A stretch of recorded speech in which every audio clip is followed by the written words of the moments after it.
Owl loved to rest quietly whilst no one was watching. Sitting on a fence one day, he was surprised when suddenly a kangaroo ran close by. Now this may seem strange, but when Owl overheard kangaroo whisper to no one in particular, "The hare has lost its spectacles," well, he began to wonder. And wonder we may, that indeed we are at another rendition of Radio Tipping Point. The title of the show is You Are My Mirror.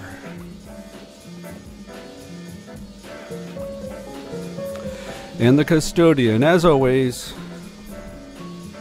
Mike Boyle. I would like to start with a concept that was developed by a gentleman by the name of Erving Goffman, who spent a number of his days looking at this juxtaposition that we have as individuals. Might seem like a paradox, but that would be only for those who are well steeped in the concept of dualism. And within Goffman's concept, or his pondering, he refers to this concept of self within communication. And he mentions that we are constantly dealing with this conflict of two contradicting things that are taking place. One of them is the need, our longing for involvement in talking to different people, being involved in conversations, contributing something very important to those discussions that take place around us, with the intention of not just bringing some sort of added value, but to reach some sort of consensus is how we see the world, that we do not have that feeling that we are alone anymore, that there are other souls out there who feel the same way as we do. And the other side of this conundrum is tied to our longing for independence. And that entails an emphasis on individuality, not to be dominated or perhaps even overtly influenced by those groups that we associate with, and keep that form of imposition away at all costs. And I find this juxtaposition from Goffman very interesting because it brings into light a number of things that I think about a lot. Maybe we can come up with a mini laundry list of some of these things that I'm referring to. The need to be involved in conversations. And in fact, there was a situation that took place last week where I was together with others that would be considered my colleagues on a subject that is very near and dear to my heart. And that conversation, in retrospect, was very much a disconnect. For a number of reasons, they were looking at things differently. I felt that I had two feelings, actually. One was that I wasn't bringing my message across in a way that I wanted to. And the other one, which is a constant, it doesn't matter how I bring it across, it's just not understood. that being part of the equation.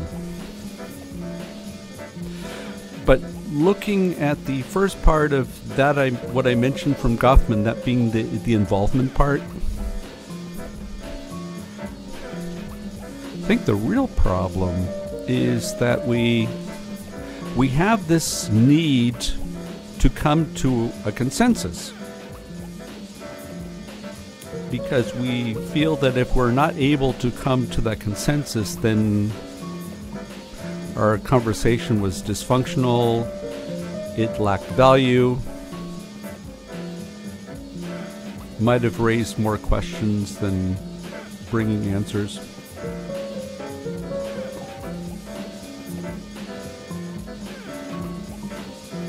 Of course, this requires a lot of trust between individuals, a heaping of tolerance,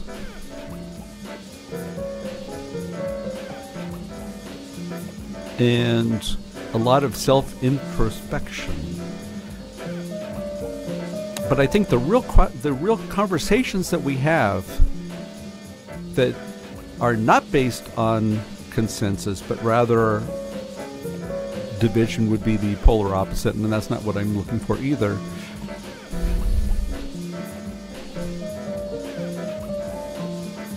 But consensus can very often bring us to that lowest common denominator. And if we are looking to broaden the number of perspectives that we look at things from, then that division is actually quite useful.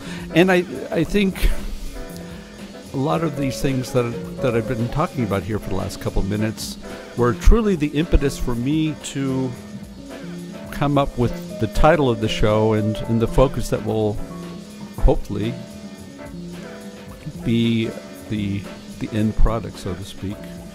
Because we are so used to looking at ourselves in the mirror, we hear this phrase used quite often.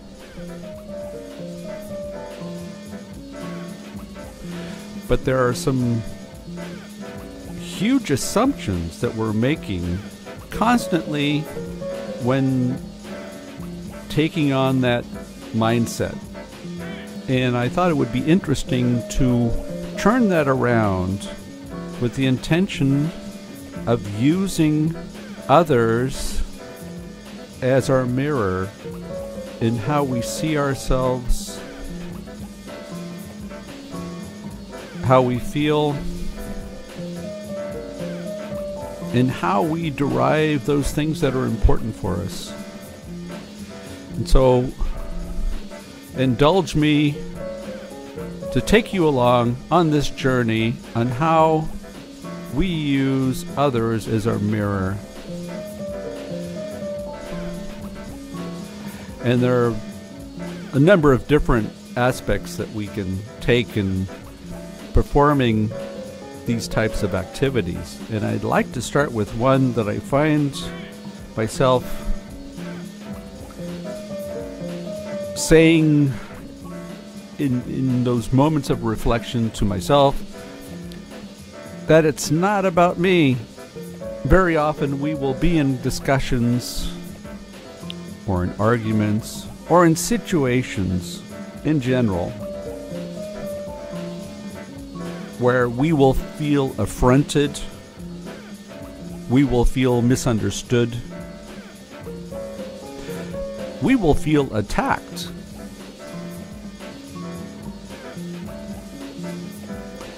And what I am saying is easier said than done, of course. But I try to remind myself constantly that it has nothing to do with me. The individual who is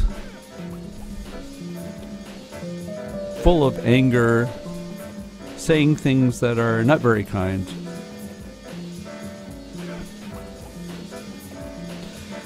very often has a trigger that is so far removed from us. We just seem to be in the way when that trigger is unleashed. And so we automatically think that we are the trigger. And I'd like you to take that thought and perhaps dwell on situations that you have been in recently where perhaps you felt that you were unfairly treated, that you were misunderstood,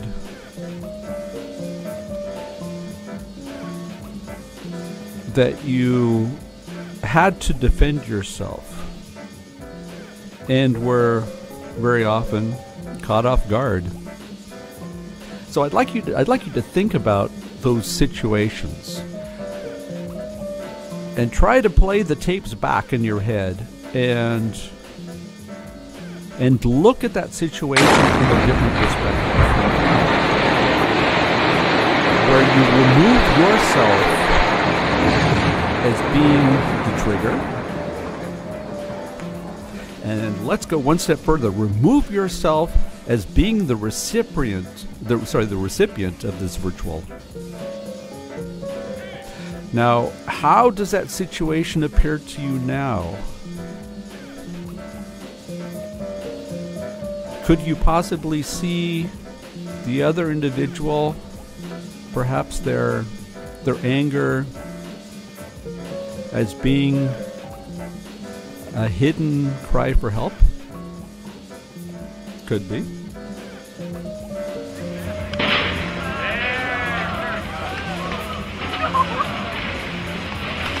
Could it be that the individual, the only way that they know how to react in a situation like that is to grab the nearest weapon, and the weapons are more often verbal than physical. They take the closest weapon that they can come up with, because that's how they've been conditioned. That's how they have always reacted in that situation. And the recipient of the bashing just happens to be there at that particular time, and there really isn't much more to it than that.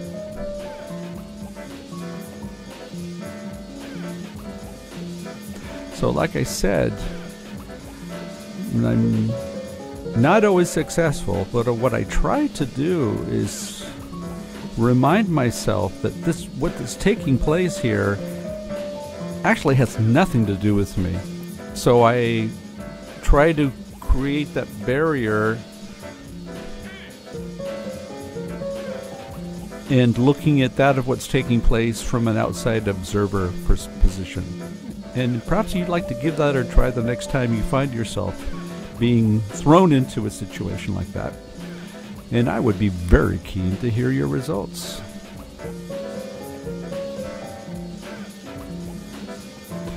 And following that line, or that thought, better said, of it not being about us, and understanding the situation of the others, then that allows us to perform perhaps some additional actions that could be quite useful.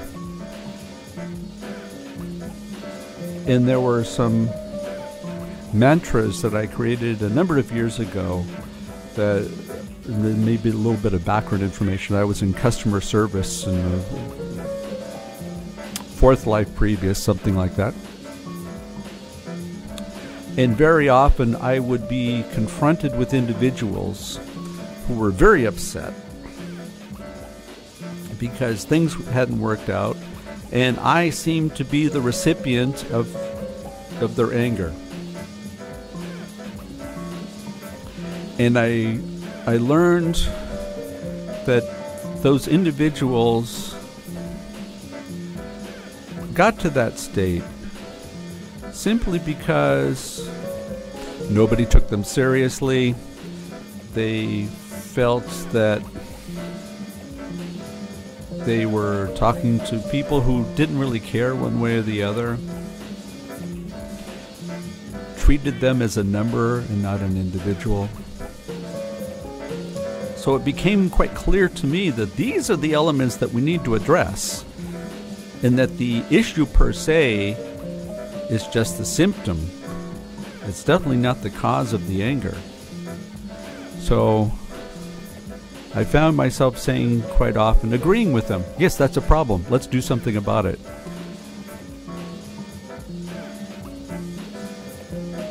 And for me, it became a way of working. And the title that I had to that approach, I would call it, Take the Weapon Out of Their Hands. Because once that weapon is gone, then we're able to talk to each other as human beings. And we can relate to each other as human beings. And we can try to help each other as human beings.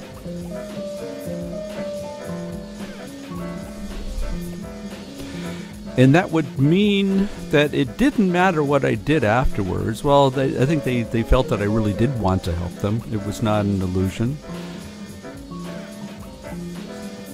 And that would very often mean that I would need to find out exactly what happened, because obviously I could not take the information that was being given to me at that particular time as the actual problem per se. They were very often the symptoms, and the problem is something much more deep-seated. So I would go to them and said, yes, I agree wholeheartedly. So let's do something about it. I need to inform myself of a few things. Can I get back to you in about 10 minutes and let you know how I'm doing? And I really struggle to think of an incident where somebody says, no, that's not acceptable.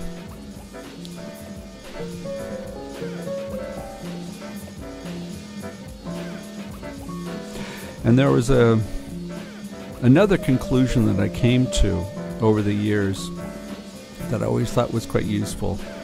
And I think it has everything to do with our subject today of using the others as our mirror. And it's titled, It's Not the Message, It's the Messenger, because I realized that our egos get in the way, and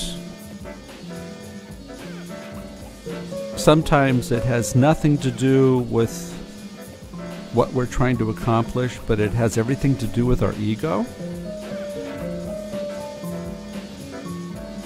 So I came to the conclusion that if this is something that I really believe in, then it's the goal and it's not me which holds the importance. So if I could come up with a better messenger for that of what I'm trying to accomplish, then it fits my goal, right? So I'll go ahead and strive to find that better messenger. And if they decide to stand there and say that it's their idea and that they are so great, well, is that more important than accomplishing the goal? If it is, then maybe the goal wasn't important for you.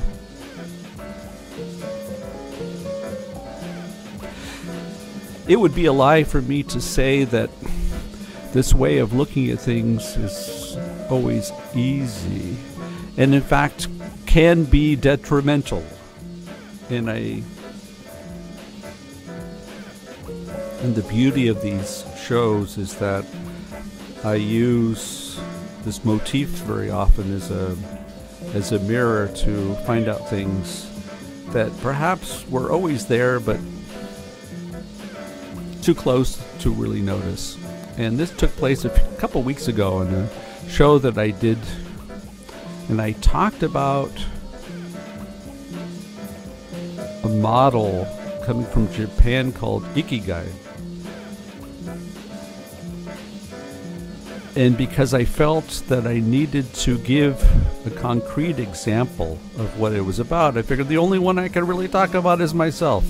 So I started to use some attributes about myself as being the way that I would describe this model.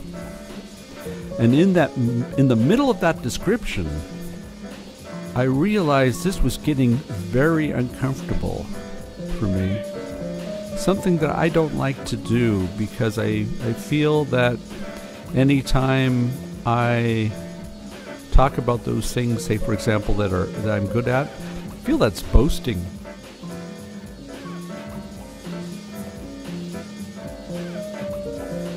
And it immediately bothers me, which was very, very interesting.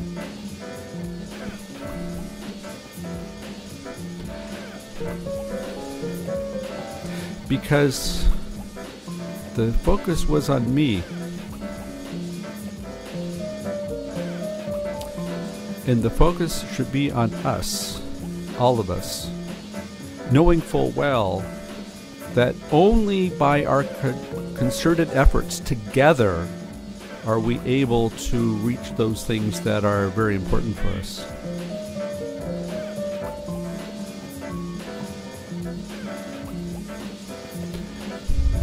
For those who just tuned in, you have reached Radio Tipping Point, and our show today is titled You Are My Mirror.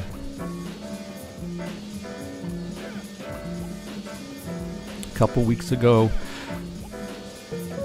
I had an interview with Adam from Latado, who talked about the white and black wolves.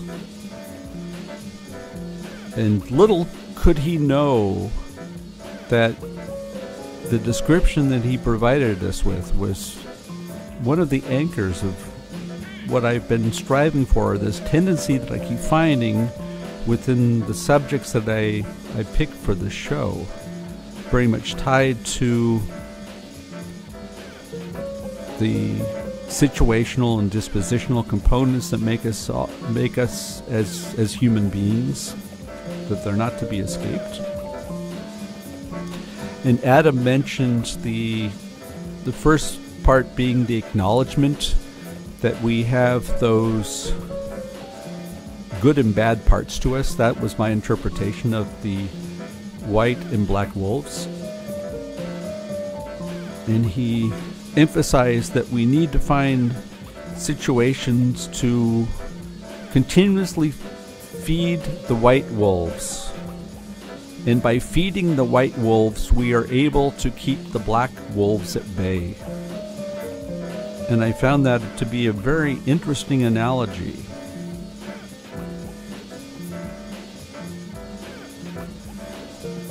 And again, tying that concept to the motif of the show today, if indeed we are able to recognize the reactions of others based upon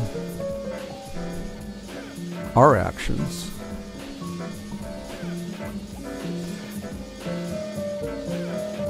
that we can use that incident as a way by which we first recognize who's at play, the white or the black wolves, and if indeed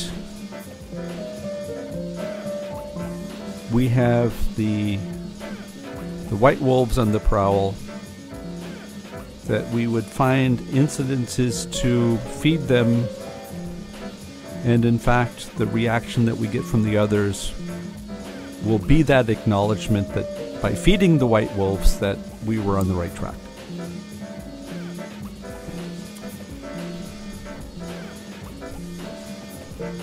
And the end result of that, of what we're really talking about, is the being able to witness the effect of one's own positive energy.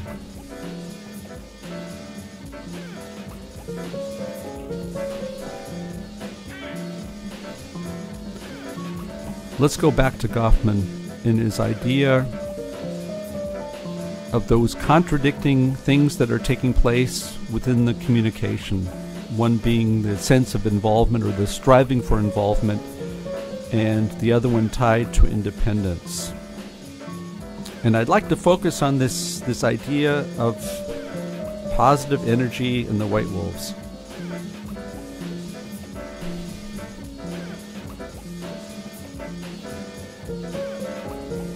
And maybe take some of the other elements that I've talked about so far. So we're in a conversation. They're not always convenient. They're not always comfortable. In fact, they could be downright uncomfortable sometimes.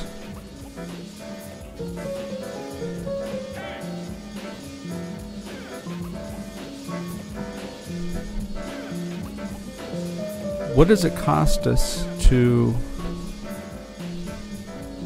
show the other individual that you don't necessarily have to agree? In fact, this does not require a compromise. But the simple act of acknowledging the other's presence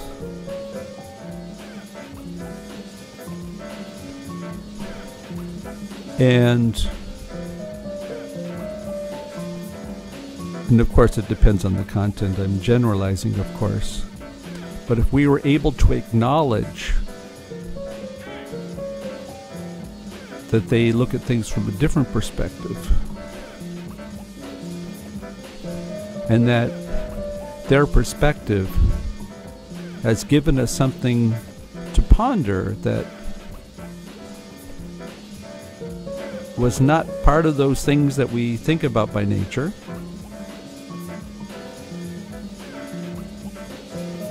what do you think the reaction would be?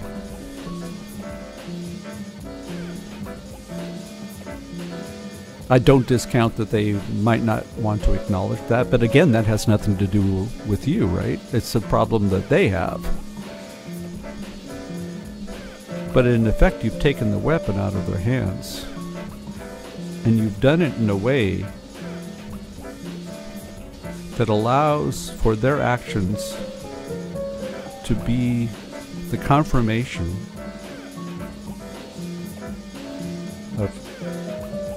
of who you are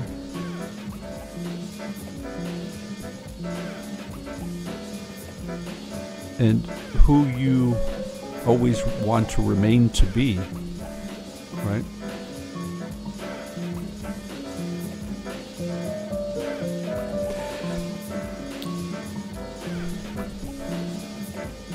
And the real problem is very often that we feel if we're being involved with others, that we have to sacrifice our independence.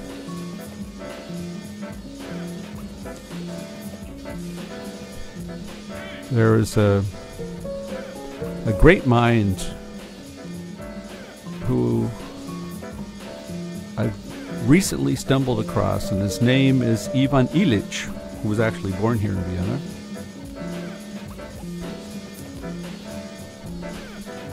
And among other things, he talked about the condition that we have within our society, that we are no longer able just to be, i.e., exist as we are, feeling fully content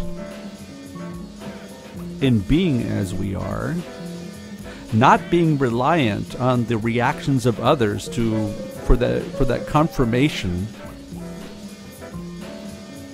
or that tacit approval, but rather just the ability to relish in being who we are. And for Illich, it was a natural extension that if we're that way, then we do what we do,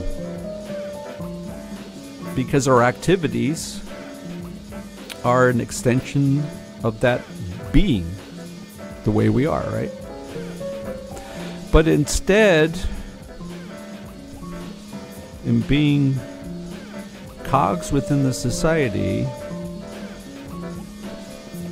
our focus is on what we make.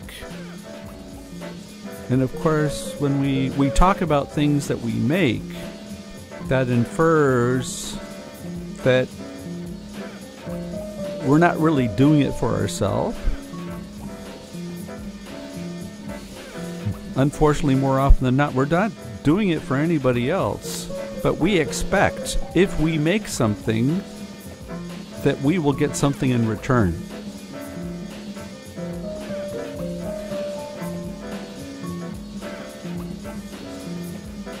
I had a very interesting conversation. This was probably more of like a month ago,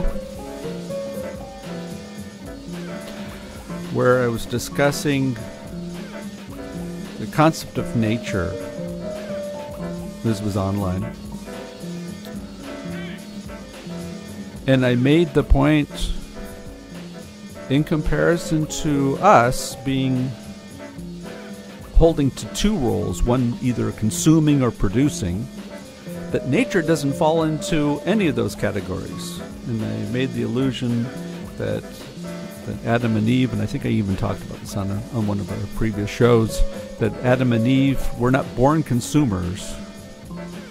And I raised the question, an open question, one I can't answer, to what degree the forbidden fruit was tied to this idea that we are always striving for those things that we don't have, which is really our Achilles heel.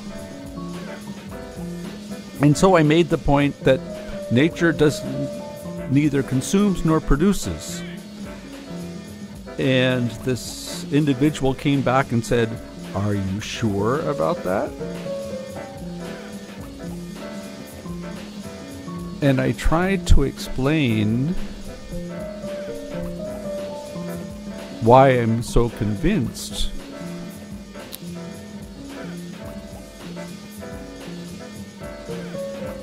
And it was a healthy conversation because we're exchanging ideas. I think we decided to agree to disagree, something like that. But it got me thinking. His reaction really got me thinking.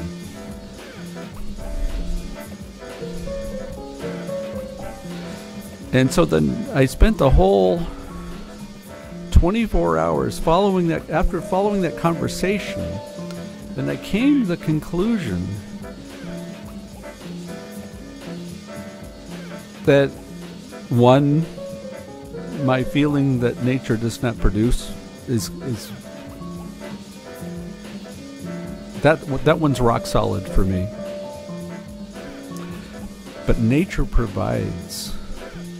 Then I went to explain the difference, and in fact I'll take the time here to explain to you what I mean by the difference between producing and providing, because this was a clear confusion for this individual, and I think that based on our conditioning that it's a problem for all of us.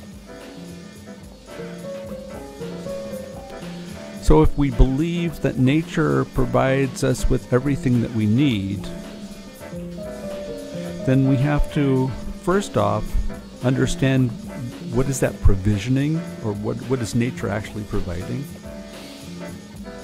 And there's some basic tenets to this concept of providing.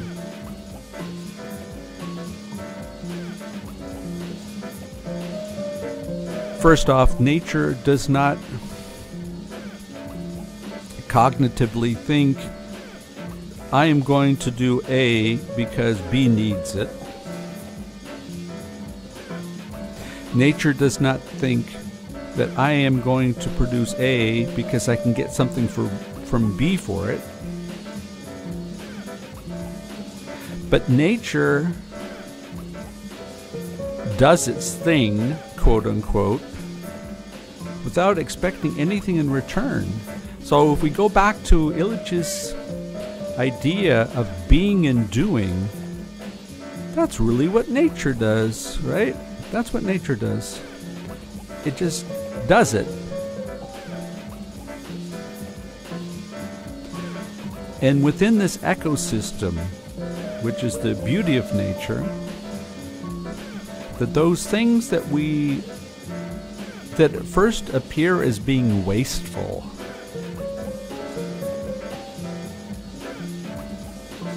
are not wasteful at all.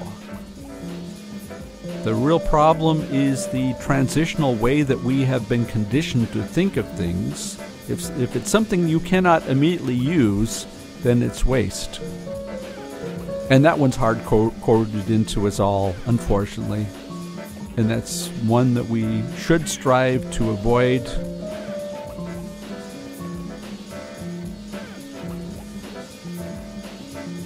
And that's not an easy task. Doesn't mean we shouldn't strive for it. So, back to the story. So nature provides us with everything. We in turn know the story about exploiting the good nature, no pun intended, as long as we can. And we exploit that good nature of the provisioning until there is nothing left.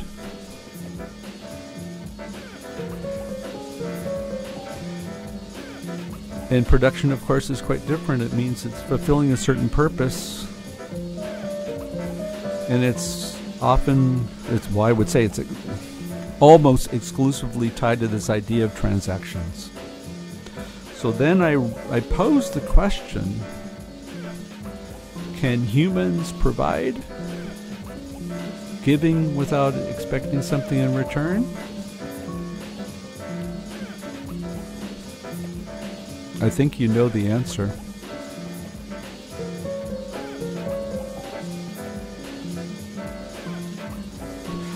Do we have children expecting something in return?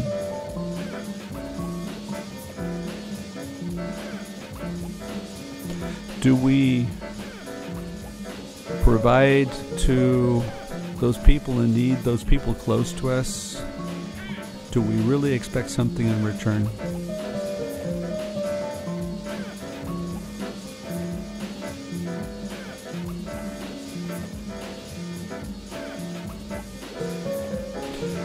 Very often the problem is that we feel, just like the examples I gave in the beginning of the show, that attitude can be exploited, and it leaves us vulnerable.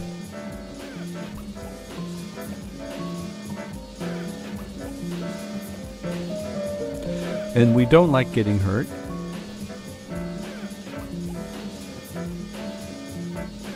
And we get angry with ourselves when we put ourselves in a situation where our openness has been to our detriment. And it might cause us to recoil.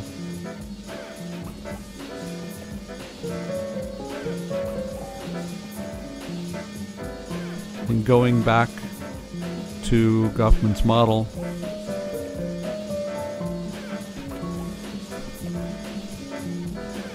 that the interaction is probably put on hold and we retreat.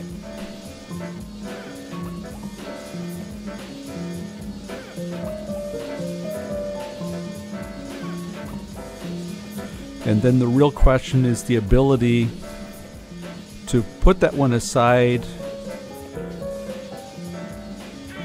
hopefully learn a little bit out of that situation,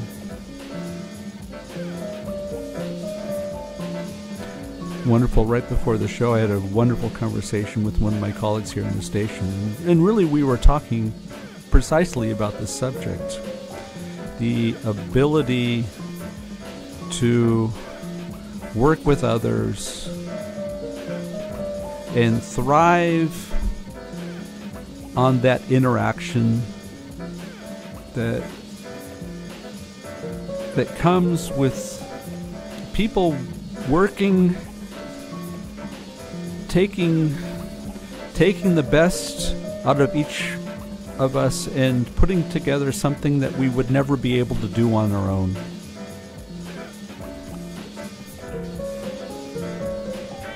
And I mentioned that of different times that I have gone through a situation where I felt that was being exploited, and I mentioned that we probably get quicker to making a decision that the others are not really interested in cooperating, perhaps aren't even capable of cooperating. They look at you as being a means by which they can accomplish their objectives. And I know you all know what I'm talking about.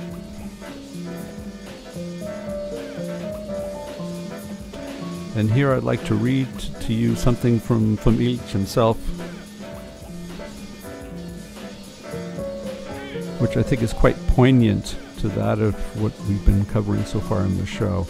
Increasing manipulation of man becomes necessary to overcome the resistance of his vital equilibrium to the dynamic of growing industries.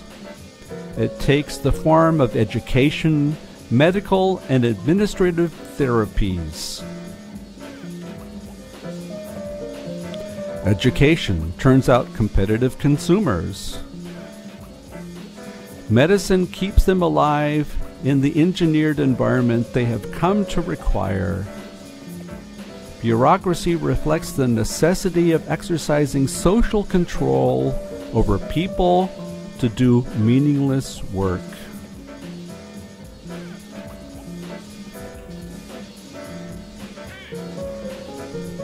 As I said, either a consumer or a producer.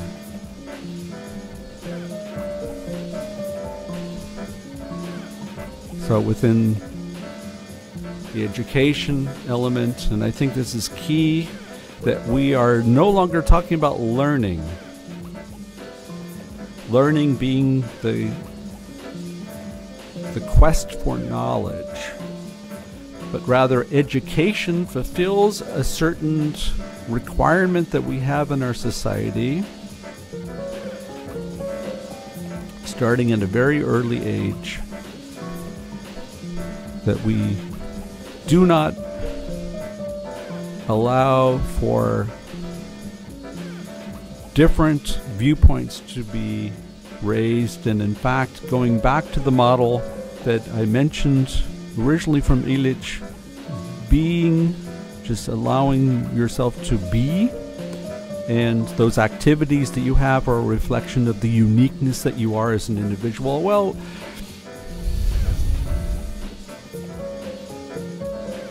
more often than not, the schooling system has become a vehicle by which we put that one to rest. So it has nothing to do with your individuality, but rather we're interested in fostering conformance.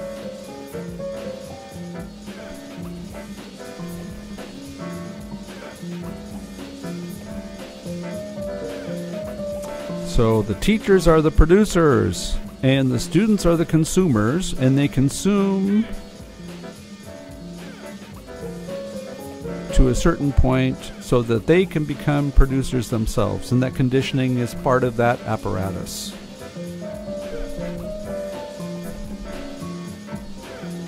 First part, to fall in line. The second one is to do what you're told. The third one is to adhere to the instructions that are to be found within whatever sector you end up falling into.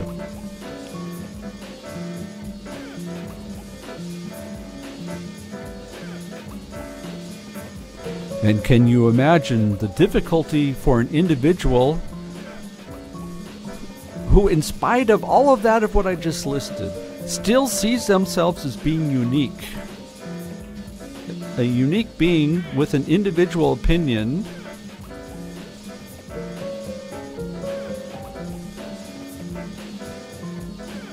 then heaven help that individual or surviving in a system where they will be knocked on their head every day for having the courage to question those things that have been rammed down our throats. In the same token, if you think about our medical structures, and I'm generalizing here, there are some that are worse than others.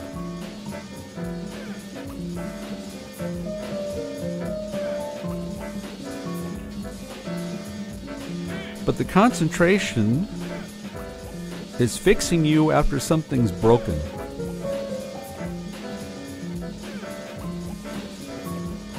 Instead of trying our best to make sure that it doesn't become broken to begin with.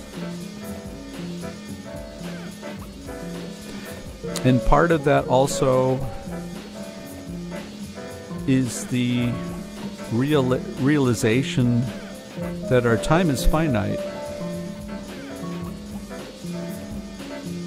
and the ability to accept that, to accept it on an individual level, to accept it on a societal level,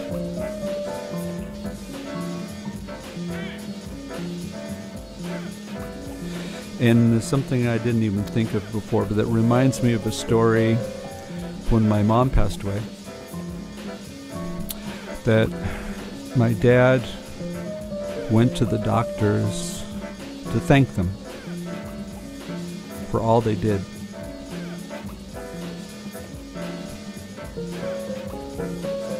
And there was one of the doctors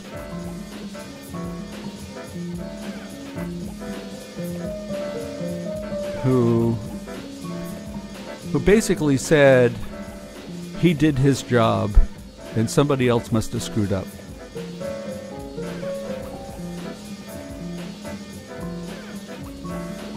And if you knew the circumstances, the interactions, better said, that took place prior, then you would understand why he said what he did. But I'm afraid that type of attitude is perhaps a bit over the top, but it's still indicative of this mentality or this mindset that we have.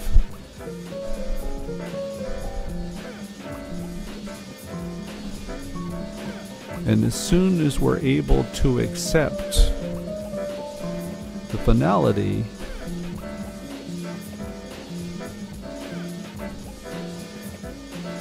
and this beginning, middle, and ends that we have built into our minds, instead of looking ourselves as being one large continuum, that those that came before us have much more of an influence on the way we are and what we're doing than we ever tend to acknowledge.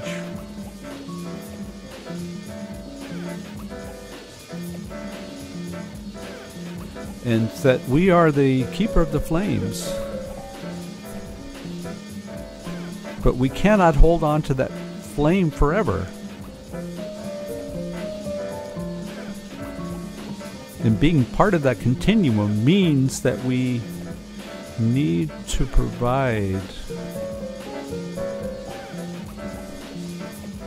that flame doesn't go out, and that we can pass it on to other generations. And I think if we start looking at things from that perspective, then a number of the problems that we talk about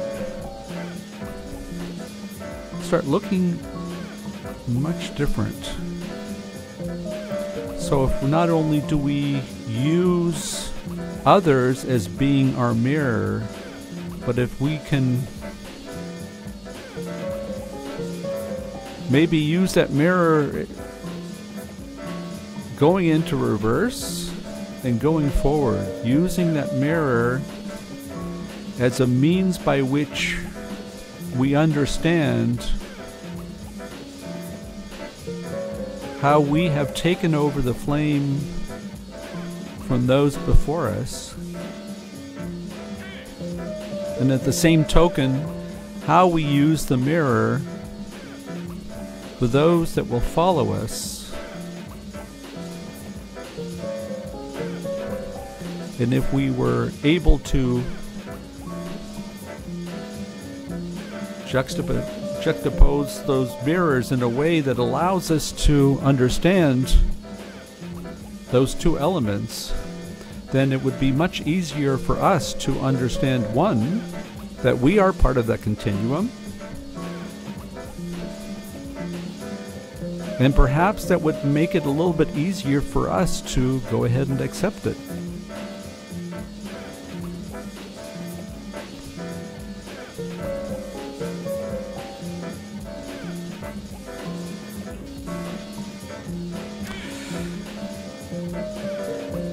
And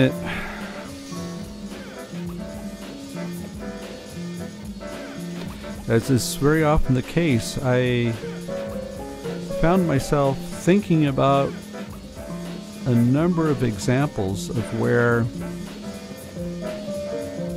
perhaps that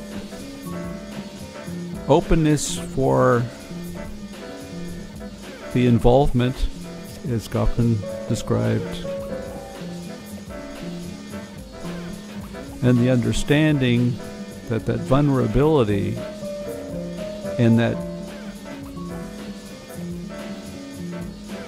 striving towards that uncomfortable situation allows for me to learn that becomes an extension of my being in what I do, of all those things that get in the way.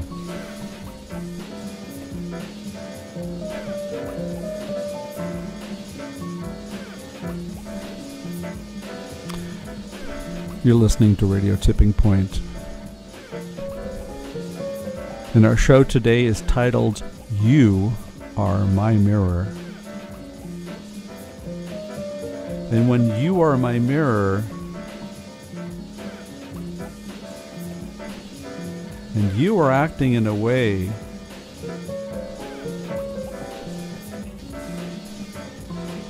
that I see as being a bad reflection,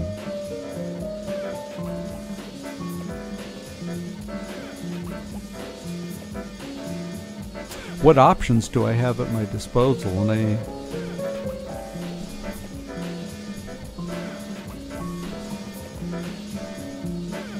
And I think often of those situations where, even though it's not directed at us, we still become the recipient. And the idea is not for us to roll over and play dead. I think part of that uncomfortable part is recognizing that situation, perhaps sometimes being more transparent than we would otherwise, not in a vicious way, but actually in a matter-of-fact way of calling people and what they're doing. And that means that we have to be ready to live with the repercussions that could possibly come from that conversation.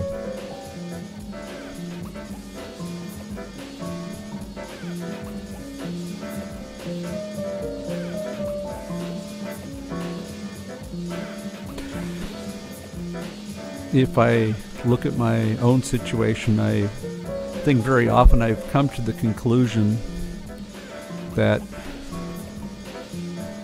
that type of what can be considered to be open confrontation, that it requires a lot of energy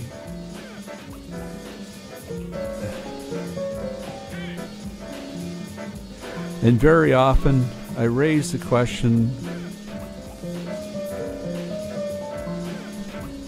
whether I have the energy, whether it's worth it.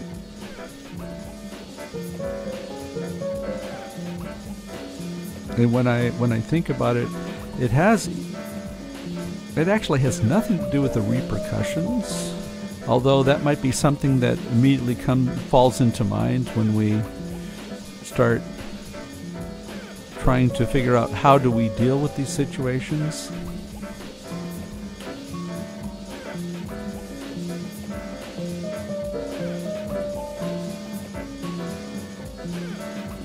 And here I'm just being very honest. I think very often I think this person's not worth it, which is not a very uplifting thought.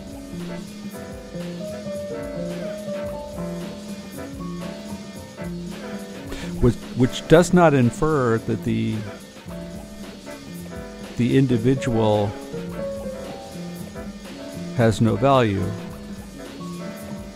What it infers is that to make this effort for this individual takes more energy than I'm willing to actually devote towards that situation.